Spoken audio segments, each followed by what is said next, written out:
Sewage and Water Board, you're doing it wrong. Give us a break.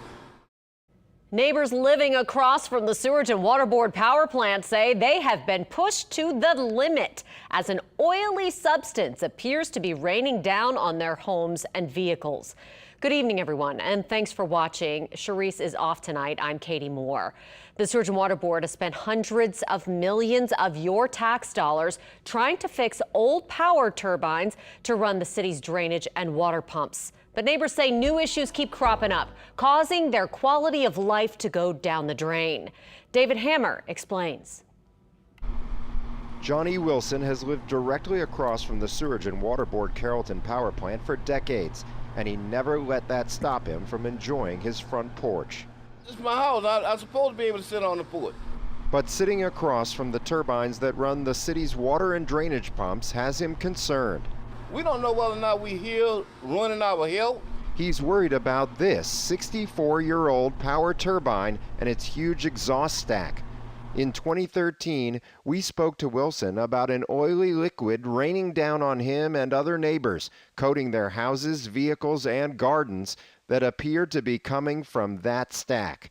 It's harming me, I believe, physically.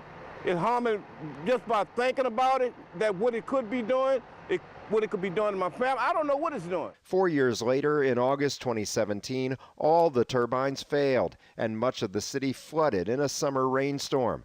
Not long after spending tens of millions of dollars to fix Turbine 5, the stack exploded in December 2019. 2 workers were rushed to the hospital, and windows blew out across the neighborhood. I was even sitting in the yard when the turbine blew up. That knocked me over. The Sewage and Water Board then turned to backup generators as a main source of power for the pumps, and that brought ear-splitting noise to the neighborhood. What I'm saying is this, they need to stop it and realize we are human that's over here, that's living here, that had this house just as long as they had that Sewage and Water Board. The Sewage and Water Board finally gave up on Turbine 5, announcing it would be replaced. But then the agency changed its mind and completely refurbished Turbine 5 and its exhaust stack in 2021.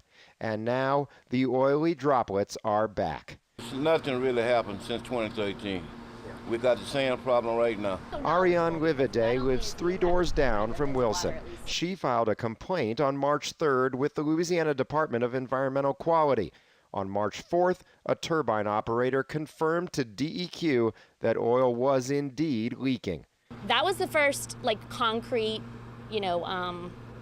evidence that we had that someone admitted that yes, it was coming from their property and it was coming onto ours. She and other residents have been trying to get a meeting with Sewage and Water Board ever since. It's a necessary service that they're providing. I understand we don't want people flooding, but at the same time, I don't know, just they never seem to have ever reached out to us. It's always us chasing. The agency has agreed to a meeting next week at Wilson's house, but the neighbors' frustrations have already boiled over. I mean, you want us to stay inside all the time? I mean, that's not fair. The neighbors say this has gone on long enough. David Hammer, Eyewitness News. The Sewage and Water Board says it's working with its insurance company to handle property damage claims from that leak. It also says it's working with turbine maker GE to schedule more tests on Turbine 5 in the next 60 to 90 days.